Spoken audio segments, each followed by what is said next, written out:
At my graduation dinner, everyone was laughing until Grandma smiled at Timmy and said, "I'm glad the $1,500 I send you every month is helping." I froze, looked around, and said, "I never received any money." Everyone slowly turned to stare at my parents, who sat completely silent. Grandma placed her plate down. And then it all began. Can you even imagine discovering that the people you trusted most in the world, your own parents, weren't just neglecting you, but actively stealing your future? That they manipulated you into believing you were a burden, making you feel guilty for existing, while secretly using you as their personal bank account. That's my story. And it all came crashing down the night I graduated, with one innocent question that shattered my entire reality. Every summer job paycheck, every birthday card with a 20 tucked inside, every scholarship meant to ease my burden. It all just vanished, swallowed whole by the black hole of family expenses. My parents always claimed. I'd learned to live small, to apologize for needing new shoes, to work double shifts between classes with my stomach growling. It was the only life I knew, a constant cycle of sacrifice and guilt. Until that night, my graduation dinner, when my grandmother's innocent questions ripped through the carefully constructed lies and shattered everything. "Hope the $1,500 I've been sending you monthly helps, sweetheart," she said, her voice full of genuine concern. The silence that followed was deafening. My parents' faces, suddenly drained of color, told me everything I needed to know before I even fully understood. $72,000. Stolen from me by the very people who were supposed to protect me. 4 years, I had believed I was the burden, the drain on their finances. In that moment, I realized I'd been the bank. And as I looked into my grandmother's eyes, seeing her quiet fury ignite, I knew some betrayals can't be forgiven. Some debts must be paid in full. I smoothed down the front of my graduation gown for what felt like the 100th time, stealing glances at my reflection in the hallway mirror. 4 years of late nights, ramen dinners, and scraping by had led to this moment. My parents' voices floated from the dining room, that familiar, performative hostess laugh my mother reserved for company, reaching my ears. "Kala, sweetheart, everyone's waiting." Her voice was sugary, just like the fake smile I knew she was wearing. I took a deep breath, trying to calm the nervous flutter in my chest, and stepped into the dining room. Our modest home had been transformed for the occasion. Fresh flowers I knew we couldn't afford, the good china that only appeared when my grandmother visited, and even a "Congratulations, graduate" banner hanging above the fireplace. My father, Porter, was pouring wine, engaging my uncle in a conversation about property values, always about money, always about appearances. My mother, Elaine, fluttered between guests with practiced grace, her pearl earrings catching the light. And then there was Grandma Vivian. Unlike the others, she rose immediately when I entered, her eyes bright with genuine pride. "There she is," Vivian announced, crossing the room with surprising speed for someone 72. My brilliant granddaughter. Her embrace felt different from my mother's perfunctory hugs. Warmer, tighter, sincere. Vivian pulled back, holding me at arm's length to take me in. "You look exactly like my mother on her graduation day," she said, her voice thick with emotion. Strong, ready for anything. My mother suddenly appeared at my side, placing a hand on my shoulder with just enough pressure to create distance between Vivian and me. "Mother, you're going to wrinkle her gown before we take pictures." Vivian's eyes flashed, but her smile remained. "Some things are worth wrinkling for, Elaine." The dynamic between them had always been tense, though neither would acknowledge it openly. Vivian lived 3 hours away in her small Victorian home, the one she refused to sell even after my grandfather passed. She visited rarely, usually for holidays and special occasions, each visit marked by my mother's anxiety and my father's strategic absences. Dinner progressed with the expected small talk. My father stood to offer a toast, champagne flute raised high. "To Kala, who has made us proud by graduating with honors," he said, his practiced smile not quite reaching his eyes. "Though we always knew she would succeed." My mother nodded enthusiastically. "Despite the financial challenges, we always told you, didn't we, Kala, that no matter how tight things got, we'd find a way." I smiled weakly, a familiar ache in my chest. I remembered the countless times I'd heard those exact words. "We can't afford that right now, Kayla. Maybe next semester." You know how tight things are. It had been the soundtrack of my college years. The reason I'd worked 2 jobs while carrying a full course load. The explanation for why I couldn't join my friends on spring break. Why I couldn't afford therapy when panic attacks started during sophomore year. Why I wore the same 3 outfits in rotation until they frayed at the seams. Kala has always been so understanding about our situation, my mother continued, reaching for my hand across the table. So mature about the sacrifices. Vivian set her fork down with deliberate care. Sacrifices, she repeated, her tone neutral, but her eyes sharp. My father cleared his throat. Well, you know, Mother Vivian, not everyone has unlimited resources. We've always been honest with Kala about our financial situation. Honest, Vivian repeated again, her gaze unwavering. She turned to me then, with an unusual intensity. Kala, the monthly deposits, the $1,500 I've been sending you throughout college, has it helped with those sacrifices? The table went silent. My glass froze halfway to my lips as I processed her words. What money? I asked slowly, the question hanging in the air like smoke. The room temperature seemed to drop 10 degrees. My eyes darted to my parents, who had gone completely still. My mother's face drained of color while my father's jaw tightened almost imperceptibly. The $1,500 I've been sending every month since you started college, Vivian clarified, her eyes never leaving mine. For expenses, emergencies, and so you wouldn't have to work yourself to exhaustion while studying. The silence stretched, broken only by the sound of my uncle awkwardly setting down his utensils.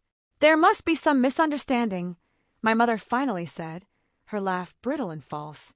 Mother, perhaps we should discuss this in private. I've never received any money from Grandma, I said, my voice sounding distant even to my own ears. Not once. Vivian's expression hardened as she turned to face my parents. Elaine, what is she talking about? My father recovered first, his business smile sliding into place. There must be some banking mix-up. I'm sure we can sort this out. Elaine handles the accounts. I have every receipt, Vivian cut in, her voice quiet but firm. Every transfer confirmation for 4 years. The realization hit me like a physical blow. For 4 years. $72,000. While I'd been eating ramen and working night shifts at the campus coffee shop. While I'd been turning down medical care and social opportunities. While I'd been drowning in guilt every time I spent money on basic necessities. You said we were struggling, I whispered, looking at my mother, my voice laced with disbelief. You said you were taking extra shifts to help me stay in school. My mother's hand trembled as she reached for her wine glass. We were saving it. For your future. For emergencies. What emergencies? I demanded, my voice rising, an unfamiliar anger bubbling up. The emergency when my car broke down and I couldn't get to class for 2 weeks because you said you couldn't help? The emergency when I needed a root canal and you told me to take ibuprofen until summer break. Vivian placed her napkin on the table and stood with quiet dignity. I think we've had enough celebration for tonight. Kala, would you walk me to my car? My father stood abruptly. Mother Vivian, please. Let's not ruin Kala's special day with a misunderstanding. It's not a misunderstanding, Vivian replied coldly. And the only ones ruining anything are you and my daughter. She turned to me, her voice softening.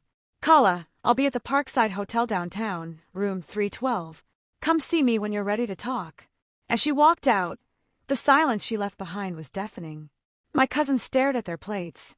My uncle muttered something about family matters. My aunt suggested they should leave. I remained frozen, watching the family celebration disintegrate around me, suddenly aware that everything I thought I knew about my life, about my parents, might be built on lies. Sleep refused to come that night.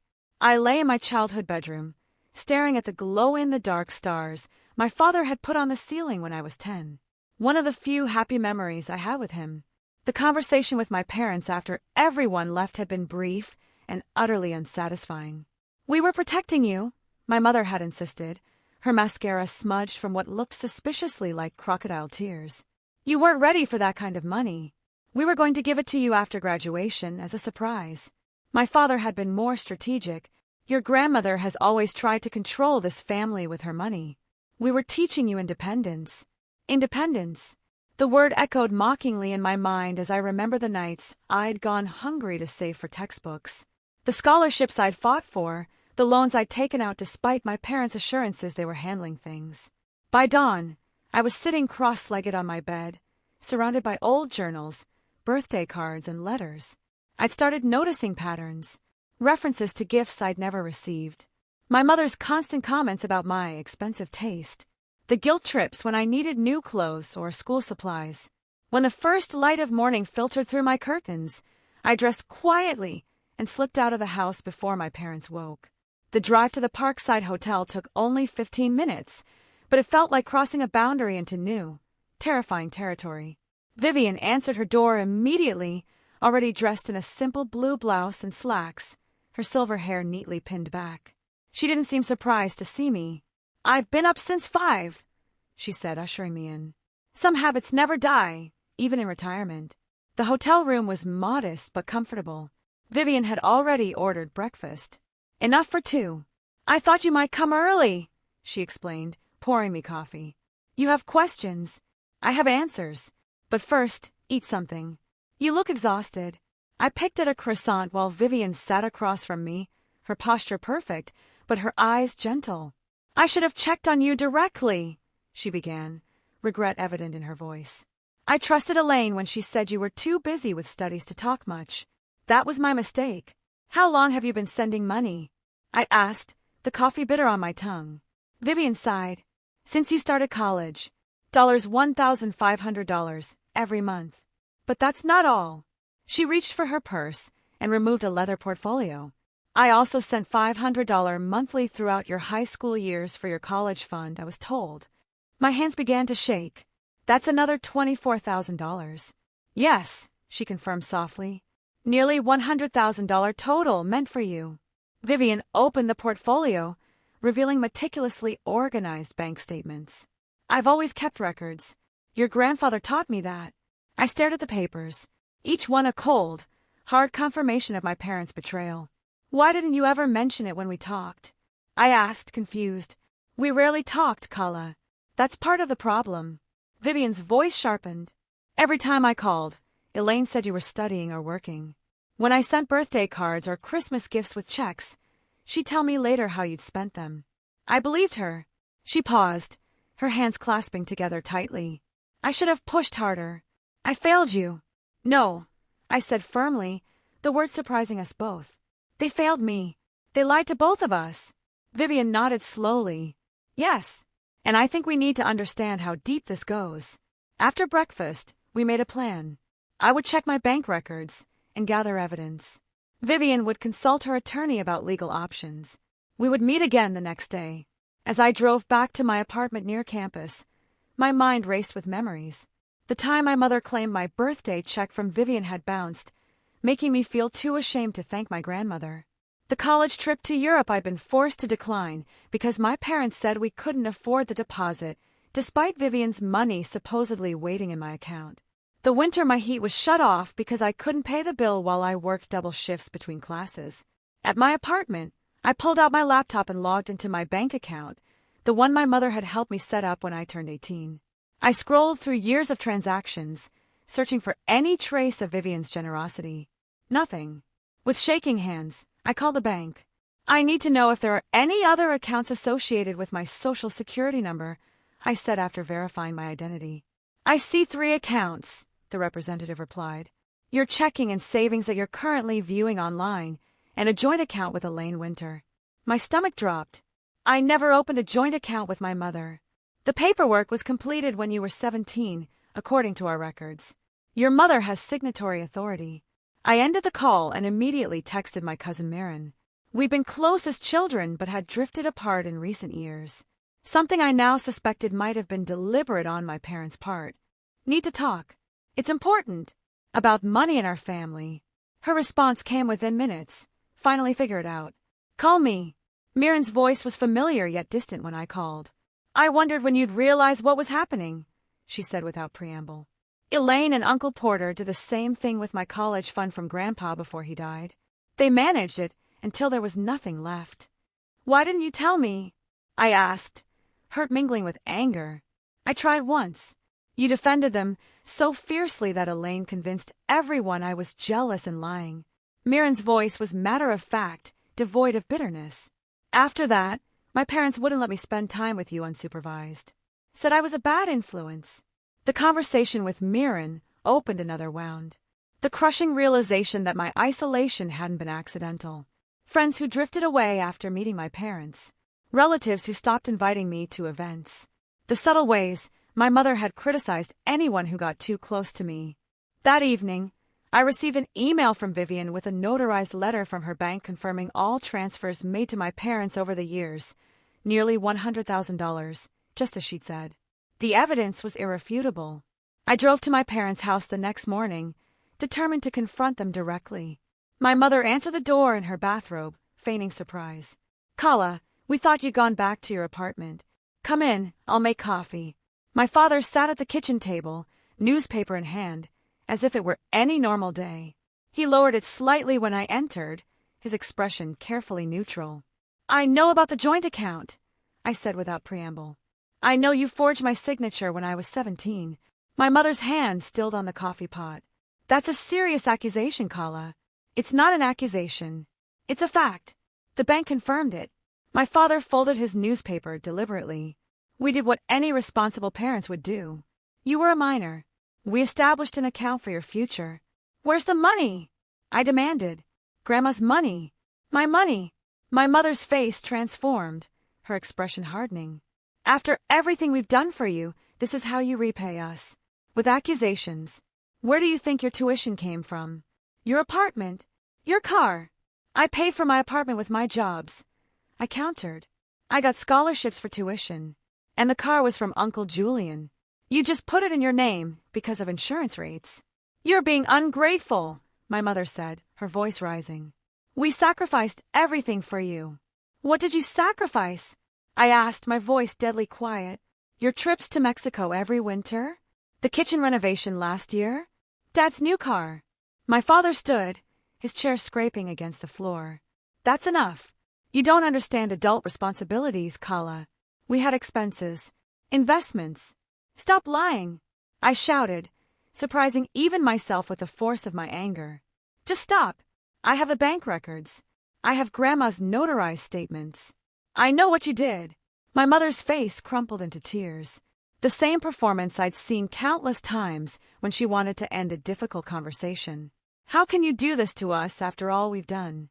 You're breaking my heart." For the first time, I recognized the manipulation in her tears. The way she'd always twisted situations to make herself the victim. How many times had I comforted her when I was the one who had been wronged? "I'm going to find out exactly what happened to that money," I said, backing toward the door. "And I'm going to make sure Grandma knows everything." My father's expression darkened. "Don't threaten us, Kala. We're still your parents." "Not anymore," I whispered, the words burning my throat. "Not after this." I left their house feeling both shattered and strangely free. In my car, I found a text from Vivian. "My attorney will see us at 2 p.m. I'll pick you up at your apartment. We'll face this together." For the first time in years, I felt like I wasn't alone. The attorney's office was housed in a converted Victorian downtown, its interior warm with wood paneling and leather chairs. Mr. Harlow, Vivian's attorney for over 20 years, was a slim man with silver-rimmed glasses and a deliberate way of speaking that immediately put me at ease. "What we're looking at here," he said after reviewing our documents, "is potentially financial fraud and grand theft. The forgery of your signature on the joint account when you were a minor is particularly troubling." Vivian sat beside me, her hand occasionally squeezing mine when my voice faltered as I explained my financial history. "The psychological component is equally concerning," Mr. Harlow continued. "What you're describing, the isolation from family members, the guilt manipulation, the controlled narrative about money, these are hallmarks of financial abuse." The word abuse landed like a physical blow. I had never applied that term to my upbringing, despite the constant anxiety, the walking on eggshells, the crushing guilt whenever I needed something. "Can we prove it?" Vivian asked, her voice steady, but her fingers trembling slightly against mine. "With what you've provided, we have a strong start," Mr. Harlow confirmed. "Bank records don't lie. The notarized confirmation of your transfers, Miss Winter, establishes intent. Now we need to trace where the money went." As we left the attorney's office, Vivian suggested dinner at a small restaurant nearby. Over soup and sandwiches, she watched me with concern. "You're very quiet," she observed. Having second thoughts.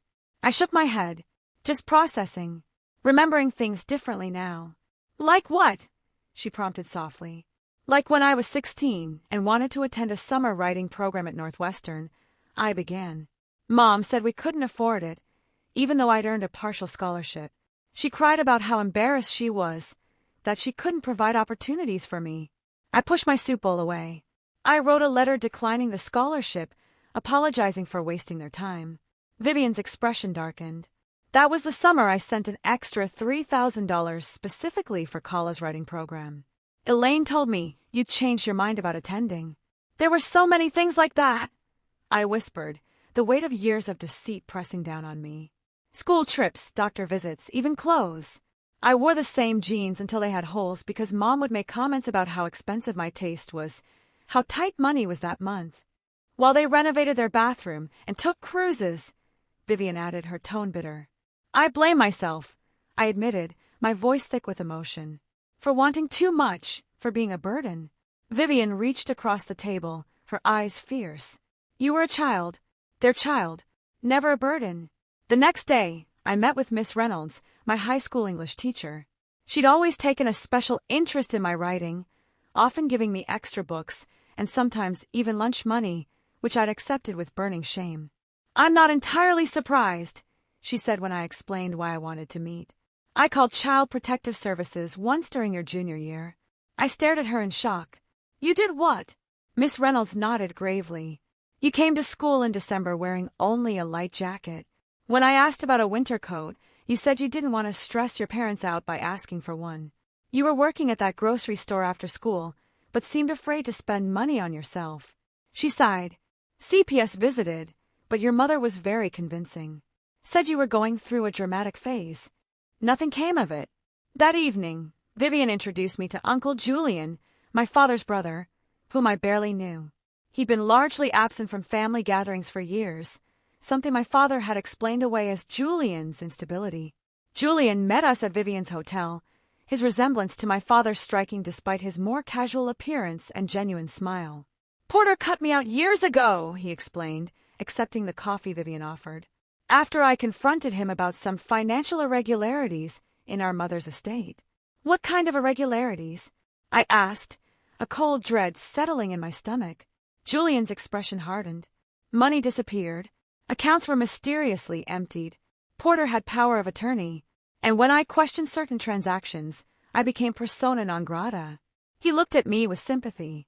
"I'm sorry I wasn't there for you, Kala. I tried to stay in touch, but your parents returned my letters and gifts." "They did what?" I whispered, my heart aching. "Classic isolation tactic," Vivian murmured. "Cut off potential allies." Julian leaned forward, his expression serious. "Listen to me, Kala. They'll do anything to maintain their image. When you confront them legally, and you should, they'll cry. They'll plead. They'll promise change. Don't trust their apologies." That night, as if on cue, my phone lit up with messages from my mother. Sweet, conciliatory texts promising explanations, inviting me to dinner, to work things out as a family. I showed the messages to Vivian, who was staying an extra week in town to support me. "Don't go alone," she warned. "They'll outnumber you, manipulate the conversation. If you want to hear them out, I'll go with you." My boyfriend, called while I was with Vivian. We'd been dating for 8 months. He was kind and stable, if somewhat conventional. When I explained the situation, his response left me cold. "Are you sure you want to go through with this?" he asked. "Legal battles with family can drag on for years. Maybe they really were trying to protect you in their own way." "They stole from me," I said, disbelief creeping into my voice. "They lied to me my entire life." "I know, and that's wrong," he backpedaled quickly. "I just wonder if it's worth all this drama. Families are complicated." After we hung up, Vivian found me crying on the balcony of her hotel room. "Thinks I should let it go," I explained, wiping my eyes. "That it's not worth the drama." Vivian's expression was compassionate but firm. When people show you who they're willing to stand beside in a crisis, believe them. She sat next to me, wrapping a blanket around my shoulders. "You're not alone in this fight, Kala. I'm here, Julian's here. Your cousin Mirren, even your teacher. You have allies. The next day, armed with Julian's advice and Vivian's unwavering support, I agreed to meet my parents, but on neutral ground, at a coffee shop downtown with Vivian present. My mother's face tightened when she saw my grandmother, but she quickly recovered, reaching for me with outstretched arms. Kala, sweetheart, we've been so worried. I stepped back, avoiding her embrace. I'm here to listen to your explanation. That's all. My father cleared his throat, glancing nervously at the neighboring tables. Could we discuss this somewhere more private? No, Vivian and I said simultaneously. We sat at a corner table, my parents across from us. I placed my phone between us, the recording app visibly running. For my records, I explained. My mother's smile faltered. Is that really necessary? Yes, I said simply. Now, explain where my money went. What followed was a master class in deflection. My father talked about family finances and shared resources. My mother dabbed at non-existent tears while mentioning her sacrifices and maternal concern about my financial responsibility. So you admit you took the money? I pressed. We managed it. My father corrected, growing frustrated. As any responsible parents would. You didn't know how to handle large sums. How would you know? I countered. You never gave me the chance. We put it in a family joint account, he said, the admission slipping out. For emergencies in your future. I leaned forward. Where is it now? My parents exchanged glances. There were expenses. My mother began vaguely. What expenses? Your tuition. I had scholarships and loans. The car. Uncle Julian paid for that. My father's composure cracked slightly. We're your parents, Kala. We don't owe you an itemized receipt for every decision we made on your behalf. Vivian, who had been silently observing, finally spoke. Actually, legally you do. Especially since you forged her signature and diverted funds specifically designated for her use. My mother turned on Vivian, her mask slipping completely. You've always undermined my parenting. Always thought you knew better. Well, look what you've done now. Turned my own daughter against me. You did that yourself, Elaine, Vivian replied calmly. I stood, gathering my phone and bag. This meeting is over. My attorney will be in touch. As we walked away, my mother called after me, her voice breaking dramatically. Kala, please. We're still your family. Vivian's arm wrapped around my shoulders as we reached the door. Family doesn't steal from family, she said, loud enough for my parents to hear. And family certainly doesn't manipulate a child into believing she's a burden. Outside in the bright afternoon sun, I took my first deep breath in what felt like days. What now? Vivian's smile was both sad and determined. Now we make sure they never do this to anyone else. And we build something better for you, something honest. For the first time since graduation dinner, I felt something like hope blooming in my chest. The road ahead would be difficult, but at least now I could see it clearly, and I wasn't walking it alone. The morning I filed the formal legal complaint, something shifted inside me. Standing beside Vivian in the county courthouse, watching as the clerk stamped and processed our paperwork, I felt a strange sense of calm replacing the storm that had raged within me for weeks. How do you feel? Vivian asked as we descended the courthouse steps. Like I'm finally fighting back, I said, surprised at the steadiness in my voice. The complaint was comprehensive. Financial fraud, forgery, theft by conversion. Mr. Harlow had helped us gather everything. Bank statements, notarized letters from Vivian confirming the intended purpose of her gifts, testimony from Julian about previous patterns of financial misappropriation, even a statement from Miss Reynolds about her concerns during my high school years. They won't take this lying down, Vivian warned as we drove back to her hotel. She'd extended her stay indefinitely, moving from the Parkside to a long-term rental apartment downtown. Elaine knows how to play the victim. She learned from the best. Her father was the same way. I'm ready, I said, though my stomach twisted at the thought of what was coming. News traveled quickly in our small town. By that evening, my phone was buzzing with texts from family, friends, and distant relatives. Some offering support, others demanding explanations. The story had begun to spread. Kala Winter was suing her parents for fraud. Vivian's decision to publicly distance herself from my parents added fuel to the fire. At her regular bridge club, when asked about the situation, she'd been direct. My daughter and son-in-law stole nearly $100,000 meant for my granddaughter's education and welfare. I won't be associated with thieves, family or not. The fallout was immediate. Invitations to community events that had always included my parents suddenly specified Vivian and me instead. Friends they cultivated for years began to question their own financial dealings with them. My father's business associates started asking uncomfortable questions. 3 days after we filed, my mother appeared unannounced at my apartment, her eyes red-rimmed and her hands shaking. "Please," she begged from my doorway. "You have to drop this. You're ruining everything." I held the door frame, blocking her entry. "Like you ruined my chance at a normal college experience, at medical treatment when I needed it, at opportunities that could have changed my life." "I was protecting you," she insisted, her voice rising to that familiar pitch that had always made me back down in the past. "Porter was the one who took the money. I just went along with it because I was afraid of what he would do." The lie was so transparent, it almost made me laugh. "Mom, I've seen the bank records. You were the primary signatory on the account. You made most of the withdrawals." Her face crumpled, tears flowing freely now. "You have no idea what it's like to be married to someone like your father. The pressure, the control." "Stop," I said firmly. "I'm not doing this with you. Not anymore. Everything goes through our attorneys now." As she opened her mouth to protest, Vivian's car pulled into the parking lot. My grandmother approached with purposeful strides, her expression hardening at the sight of her daughter. "Elaine," she said coolly, "this is inappropriate. Kala has made it clear she doesn't want direct contact." My mother whirled toward Vivian, her grief transforming instantly to rage. "You did this. You turned her against us. You've always been jealous of my relationship with Kala." Vivian didn't flinch. "What relationship, Elaine? The one where you manipulated and stole from her? Where you isolated her from anyone who might have helped her? That relationship? You have no right." "I have every right," Vivian interrupted, her voice like steel. "You robbed your daughter of dignity. That can't be undone with tears and excuses." My mother stared at her, mouth open in shock. Vivian had always been somewhat deferential to her daughter in the past, avoiding direct confrontation. This new, fierce Vivian was a revelation. "I'm done with you," Vivian continued. "As of yesterday, I've changed my will. You and Porter are no longer beneficiaries of anything I leave behind. It will all go to Kala and to charities that support victims of family financial abuse." My mother's face went white. "You can't do that. It's already done."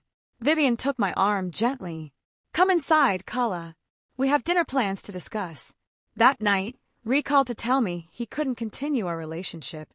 "It's too much," he said, his voice strained. "The court case, the family drama. I didn't sign up for this, Kala." Though I'd seen it coming, the finality of his abandonment still stung. After we hung up, I found Vivian in the kitchen of her rental apartment making tea. "Ree is gone," I said simply. She nodded, unsurprised. "Some people can only walk with you when the path is smooth." The next morning, Mr. Harlow called. The judge had set a date for an emergency hearing. My parents were attempting to have the case dismissed before discovery could begin. "They're getting nervous," he explained. "This is good for us. It means they know we have a strong case." The hearing was scheduled for the following week. In the meantime, Mr. Harlow suggested I retrieve any remaining personal documents from my parents' house. "Take someone with you," he advised. "Not your grandmother. She's too emotionally involved. Perhaps your cousin or your uncle." Julian agreed to accompany me. We arrived at my childhood home on a Tuesday afternoon when I knew my parents would be at work. Using the key I still had, we entered quietly. The familiar scent of my mother's potpourri brought back memories I now viewed through a different, chilling lens. "We should focus on financial records," Julian said as we stood in the entryway. "Tax returns, bank statements, investment documents." I nodded, leading him to my father's home office. The filing cabinet was locked, but Julian had come prepared with a small toolkit. "Your father and I grew up in the same house," he explained as he worked on the lock. "He hasn't changed his hiding places since we were kids." Inside the cabinet, we found a trove of documentation, not just about my accounts, but about similar situations with other family members.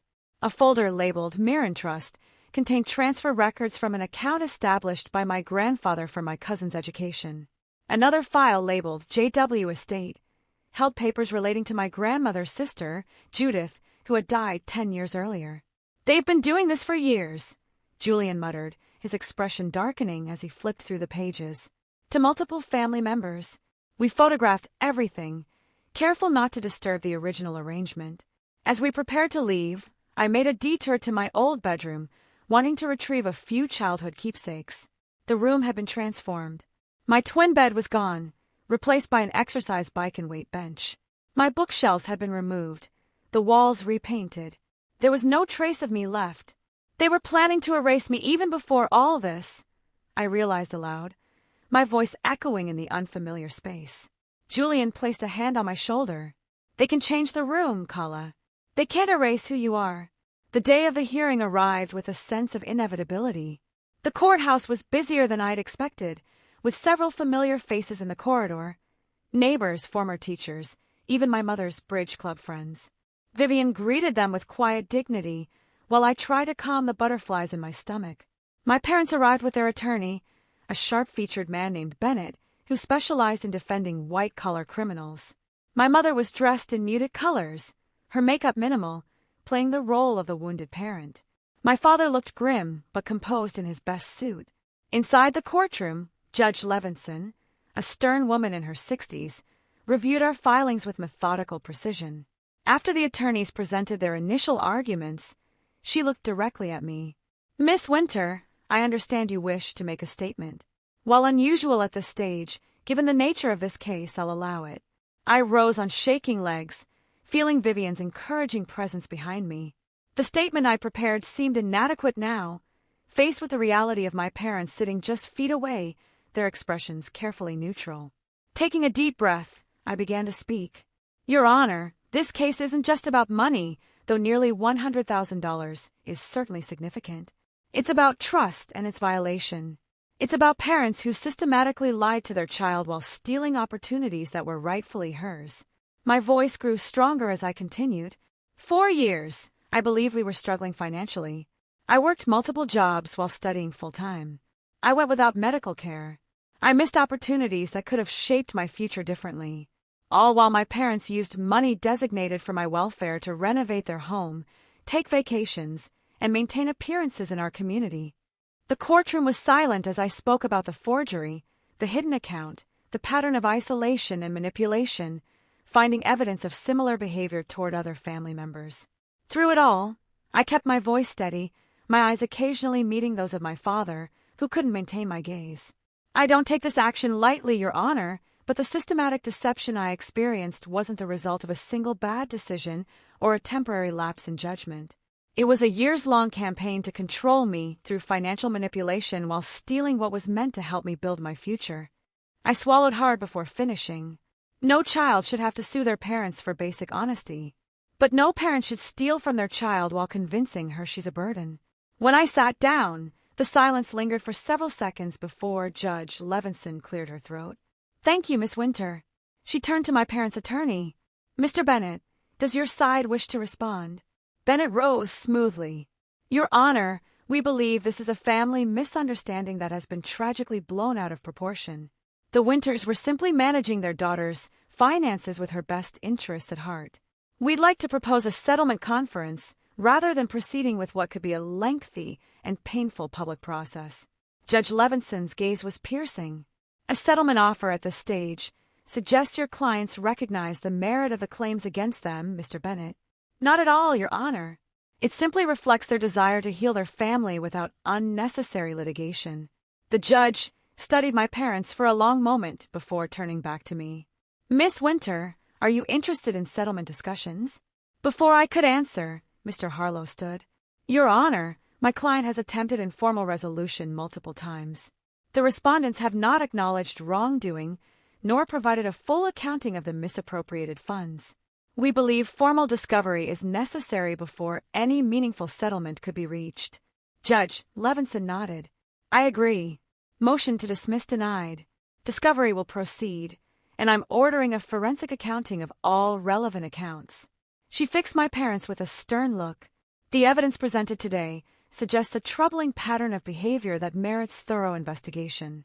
We will reconvene in 60 days. Outside the courthouse, reporters from the local paper had gathered. Vivian stepped forward, shielding me from their questions as we made our way to the car. "You did beautifully," she said once we were driving away.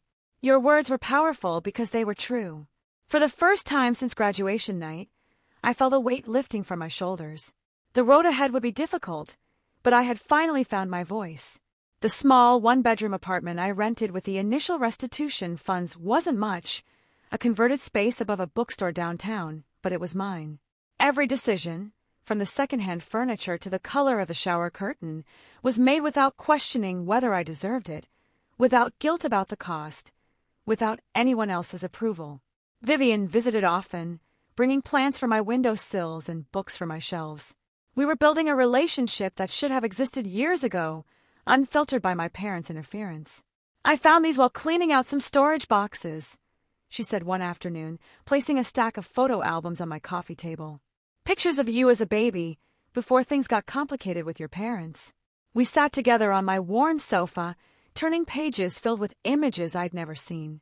Vivian holding me in the hospital, my first birthday celebration at her house, a Christmas where she dressed as Santa. "They kept these from me," I said, tracing a photo of Vivian pushing me on a swing. "I never knew we had these moments. They started limiting my access to you when you were about 3, Vivian explained, her voice tinged with old pain. "Elaine would make excuses. You were sick. You had plans. You were too tired for visitors. Eventually, the visits became so restricted that I only saw you at major holidays or events they controlled." I leaned against her shoulder, trying to reconcile these images with my limited memories. "I always thought you were distant by choice, that you didn't want to be involved in my life." "Never," she said firmly. "You were always precious to me. I just didn't fight hard enough to stay connected to you. That's my greatest regret." As the legal process continued, I began meeting weekly with Amory Fletcher, a social worker who specialized in supporting survivors of family financial abuse. She was a warm, direct woman in her 40s who had experienced similar manipulation from her own father. "What you're feeling is normal," she assured me during our first session. "The confusion, the anger, the grief, they're all part of recognizing that your reality was deliberately distorted by people who should have protected you." With Amory's guidance, I started journaling, not just about recent events, but about memories from throughout my childhood. Patterns emerged. My mother's dramatic emotional collapses whenever I asserted independence. My father's cold dismissal of my accomplishments unless they reflected well on him. The way basic needs became special requests that required elaborate justification. They made me feel like existing was an imposition, I told Amory one day, the realization striking me suddenly. Like I had to earn my right to take up space in the world. She nodded. "That's the core of this kind of abuse, making the victim believe they're fundamentally unworthy. It makes them easier to control." One evening at Amory's suggestion, I wrote a letter to my 14-year-old self, the girl who had begun working weekends at a local grocery store, turning over most of her earnings to her parents for household expenses while believing her family was on the verge of financial collapse. "Dear Kala, at 14, you're not the burden they're making you feel like. The confusion you feel when they praise your independence while making you dependent, that's not your imagination. The guilt you carry for needing new shoes or wanting to join the school trip, you don't deserve that. The way you've learned to make yourself smaller, to need less, to apologize for existing, none of that is because there's something wrong with you. The money you earn that disappears into their hands, it's not really helping with bills. The stories about financial struggle are lies designed to keep you grateful for scraps. The isolation you feel from friends and relatives isn't because you're unlikable or too needy. It's deliberate. I wish I could tell you it gets better soon, but the truth is it will take years before you discover what they've been doing. But when you do, you'll find real support. You'll find your grandmother, the woman they've kept at arm's length your whole life. You'll find your voice. You'll begin to understand that you deserve basic dignity and honesty. You're not alone, even though it feels that way now. Keep those small dreams alive. Keep writing in your hidden journal. Keep believing there might be more to the world than what they show you. One day you'll build a life they can't touch. With love from your future self, Kala. After 2 months in my apartment, Vivian invited me to stay with her at her Victorian home 3 hours away. Just for the summer, she suggested. I'm working on a memoir, and I could use your writing expertise. Plus, it would give us time together without the constant reminders of a court case. The timing felt right. Discovery was ongoing, with forensic accountants tracing the path of Vivian's money through various accounts and investments. My parents had made one more attempt at settlement, offering to repay half the amount with no admission of wrongdoing, which we had rejected outright. They still don't understand, I told Mr. Harlow after reviewing their offer. This isn't just about the money. It's about accountability. Vivian's home was exactly as I'd imagined from the few times she described it. A graceful 2-story Victorian with a wide porch and gardens that bloomed with careful planning. My room overlooked a Japanese maple tree that cast dappled shadows across the hardwood floor. This was meant to be your room whenever you visited, Vivian explained as she helped me unpack. I kept hoping your parents would relent and let you stay for summers or school breaks. For the first time since graduation, I felt truly at peace. Mornings were spent helping Vivian with research for her memoir, a project she'd begun after retiring from teaching English at a local community college. Afternoons were mine for reading, walking, or working on my own writing. Evenings were for long conversations on the porch, filling in the decades of connection we'd missed. One weekend, my cousin Mirren drove up to visit, bringing old family photos and stories I'd never heard. We sat in Vivian's sunroom, reconstructing relationships that had been distorted by my parents' narratives. They told me you thought you were too good for the rest of us, Mirren admitted, sorting through pictures from a family reunion I barely remembered. That you didn't want to be associated with the countryside of the family. I shook my head, the familiar ache of lost time settling in my chest. They told me you all stopped inviting me because I was difficult and high maintenance. Classic triangulation, Mirren said, the term familiar from my sessions with Amory. Keep everyone separated, so no one compares notes. We were interrupted by the sound of Vivian's security system chiming. Through the window, I saw my mother's car pulling into the driveway. I didn't know she was coming, I said, tension immediately flooding my body. Vivian appeared in the doorway, her expression grim. She's not invited. I'll handle this. From the sunroom window, I watched as my grandmother met my mother at the front gate. Their conversation was brief, my mother's gestures becoming increasingly agitated while Vivian remained perfectly still. Finally, my mother collapsed into tears, falling to her knees on the walkway in a display I'd seen countless times, the ultimate manipulation when all else failed. Vivian didn't move to comfort her. Instead, she spoke a few final words and turned back toward the house, leaving my mother crumpled on the path. When she returned to the sunroom, Vivian's face was composed, but her hands trembled slightly. What did she want? I asked. Forgiveness, Vivian replied simply. She claims her father has left her, that she's alone and realizes her mistakes. She wants to make amends. Do you believe her? Vivian considered the question carefully. I believe she's suffering. I believe she may even regret some of her actions. But I don't believe she's capable of the kind of honest self-reflection necessary for true change. What did you tell her? That she's no longer welcome at my home. That she'll answer to you, not to me. That we're not her support system anymore. Vivian sat beside me, taking my hand. Was that too harsh? I thought of all the years of manipulation, the carefully constructed lies, the opportunities stolen, the relationships sabotaged. No, I said finally. It was honest. That's all we can be now. 2 weeks later, I received a letter from my mother, 20 pages of flowing handwriting, alternating between self-justification and desperate pleas for reconciliation.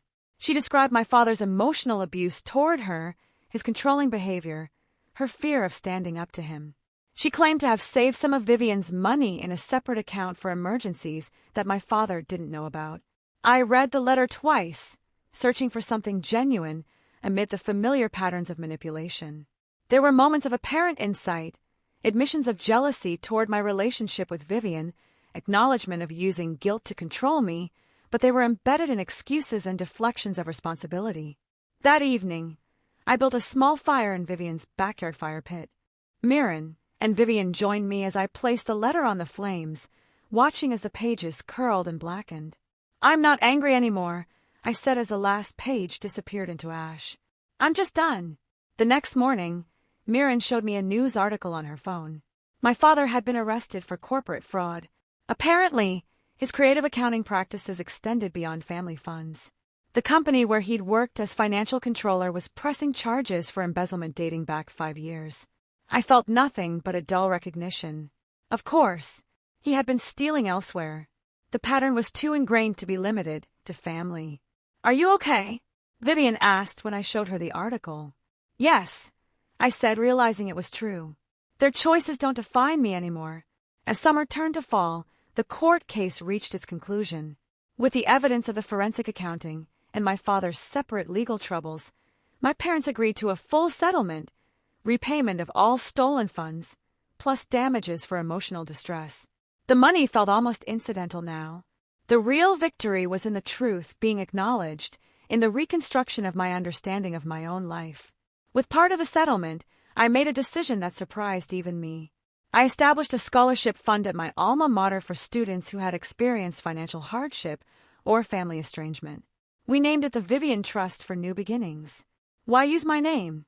Vivian asked when I showed her the paperwork. "Because you showed me what real support looks like," I explained. "Not control disguised as help, but genuine belief in someone's right to build their own future." The article appeared in the Sunday edition of the local paper 6 months after the settlement was finalized. Graduate uncovers family fraud that went unnoticed for years. The reporter, Andrea Keene, had approached me through Mr. Harlow, asking to share my story as part of a series on financial abuse within families. "People don't talk about this," Andrea explained during our interview. "They feel too ashamed, too confused about their own experiences. Your willingness to speak openly could help others recognize what's happening to them." The article was thoughtful and detailed, focusing not just on the financial aspects, but on the psychological impact of long-term manipulation. When it was published, I braced myself for backlash, for accusations of family disloyalty or attention-seeking. Instead, my inbox filled with messages from strangers sharing similar experiences. Adult children whose inheritances had been diverted by siblings, grandparents who had been blocked from helping grandchildren, college students whose parents had leveraged financial support to control their choices. "I thought I was the only one," wrote a woman named Tessa. "Reading your story was like seeing my own life reflected back to me for the first time." Dr. Marian Ellison, the head of my university psychology department, called to invite me to speak at a student leadership symposium. "Financial literacy and boundary setting are critical skills we don't teach effectively," she explained. "Your perspective would be invaluable."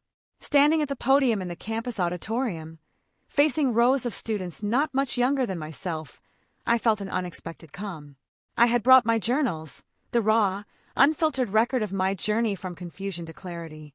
"Financial abuse doesn't always look like obvious theft," I began, opening to a dog-eared page. "Sometimes it looks like protection that keeps you dependent. Sometimes it sounds like we're struggling while opportunities disappear. Sometimes it feels like constant guilt for having normal needs." I read entries spanning years, from high school anxieties about asking for school supplies to college calculations about whether I could afford antibiotics for strep throat. With each reading, I saw recognition dawn on different faces in the audience. The response was overwhelming. Students lined up afterward to speak with me, many sharing whispered confessions of similar dynamics in their own families. Faculty members asked for resource lists and warning signs. The University Counseling Center requested permission to develop a workshop based on my experiences. What began as a single speaking engagement evolved into a modest platform. I started a podcast called Inheriting Silence, where I interviewed experts on financial abuse and shared stories from survivors who had reclaimed their autonomy. Each episode ended with practical resources, legal options, support groups, financial literacy tools. The podcast gained traction slowly, then caught the attention of a producer at a national radio network. After a feature segment aired nationally, listenership exploded. 6 months into the podcast's run, I received an email that stopped me in my tracks. It was from a 16-year-old girl in Oregon named Lily.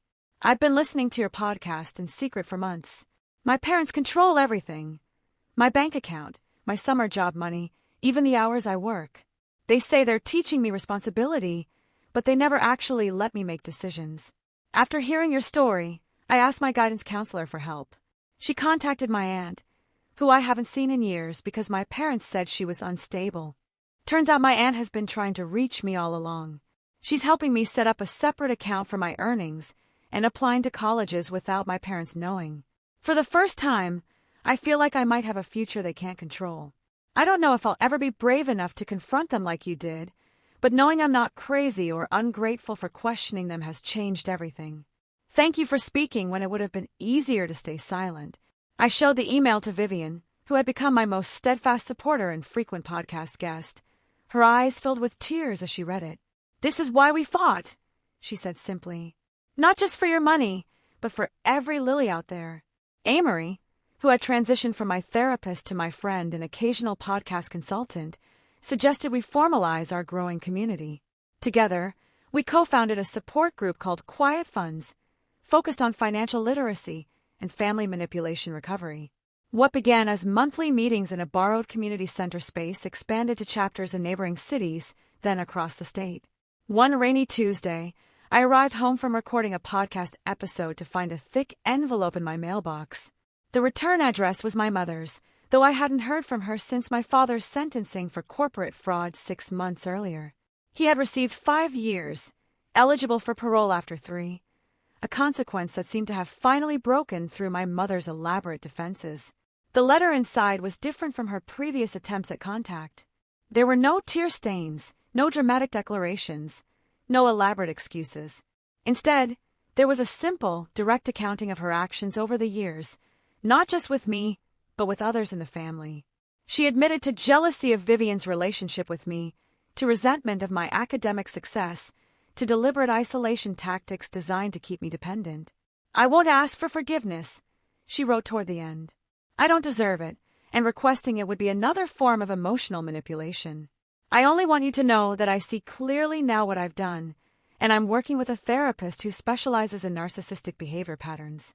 Whether you ever want contact with me again is entirely your choice, and I will respect whatever boundaries you set." That evening, I built another fire in my small backyard.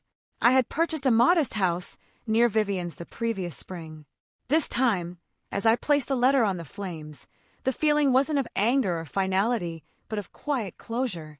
That chapter of my life was truly finished.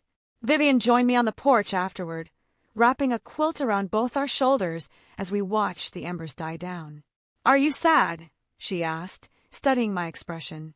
I considered the question carefully. Not sad exactly, just aware of what could have been in another reality where they made different choices. "You've built something remarkable from the ashes," Vivian said, gesturing toward my home. "My life, the community we'd created. Something honest." The following week, I received an invitation to speak at a national conference on family financial ethics. The keynote address would be delivered to financial advisors, estate planners, and family counselors, professionals who could help identify and prevent situations like mine. As I prepared my speech, I reflected on the journey from that graduation dinner to the present moment.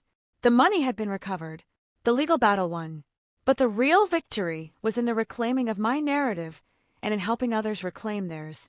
Vivian insisted on being in the front row for my address, her silver hair elegantly styled, her eyes bright with unshed tears as I took the podium. At 83, she had become not just my grandmother, but my closest friend, co-conspirator, and most trusted advisor. Financial abuse within families persists because we don't name it. I began surveying the room of professionals. We excuse it as protection, dismiss it as misunderstanding, or hide it out of shame. But naming it is the first step toward healing, both for individuals and for our communities. For 40 minutes, I spoke about red flags, intervention points, and the crucial role of neutral financial advocates for young adults. I shared anonymized stories from podcast listeners and support group members, highlighting the patterns that transcended socioeconomic backgrounds and family structures. "The money itself is often secondary to the control it represents," I explained. "The psychological impact of being made to feel like a burden, of having your autonomy systematically undermined, extends far beyond the financial loss. Recovery requires not just restitution, but recognition. The acknowledgement that what happened was real and wrong." After the applause died down and the formal Q&A ended, a line formed of people wanting to speak with me privately. Among them was an older gentleman with kind eyes and a gentle manner. My daughter stopped speaking to me 5 years ago, he confided. After listening to your podcast, I realized I'd been using financial support to control her choices, where she lived, what she studied, who she dated. I never saw it as manipulation until I heard you describe your experience. He paused, blinking back tears. I've started therapy. I sent her a letter apologizing without expectations. I don't know if she'll ever forgive me, but for the first time, I understand why she needed to walk away. Later that night, in the quiet of my hotel room, I called Vivian to share the day's events. You've created something important, she said, pride evident in her voice. Something that will outlast both of us. We created it. I corrected her. I couldn't have done any of this without you. You would have found your way eventually, Vivian insisted. You always had that strength inside you. As we said good night, I thought about the frightened, confused young woman I'd been at that graduation dinner, believing herself a burden, unaware of her own worth, isolated by careful design. The journey from that moment to this one had been painful but necessary. I opened my laptop and began typing the introduction to the book I'd been considering for months. I didn't lose a family that day at my graduation dinner. I found the courage to build a real one founded on honesty instead of manipulation, on support instead of control, on love instead of fear. This is that story. The cursor blinked on the screen, steady and patient, waiting for the words that would transform private pain into public purpose. Outside my window, the city lights twinkled like stars, each one representing a life connected to countless others through invisible threads of influence and care. Somewhere out there were people still trapped in silence, still questioning their own perceptions, still believing themselves unworthy of basic dignity. For them, I would keep speaking. For them, I would continue turning inheritance into advocacy. For them, and for the young woman I once was, I would make sure the silence ended here. Have you ever felt silenced, controlled, or like your generosity was taken advantage of by the people who were supposed to love you? Or perhaps you've been the lily in this story, finding a path out of manipulation. Share your thoughts and experiences in the comments below, because hearing your stories helps all of us heal and remember that we are never alone. And if this resonated with you, please like, subscribe, and share for more powerful narratives about finding your voice and reclaiming your truth.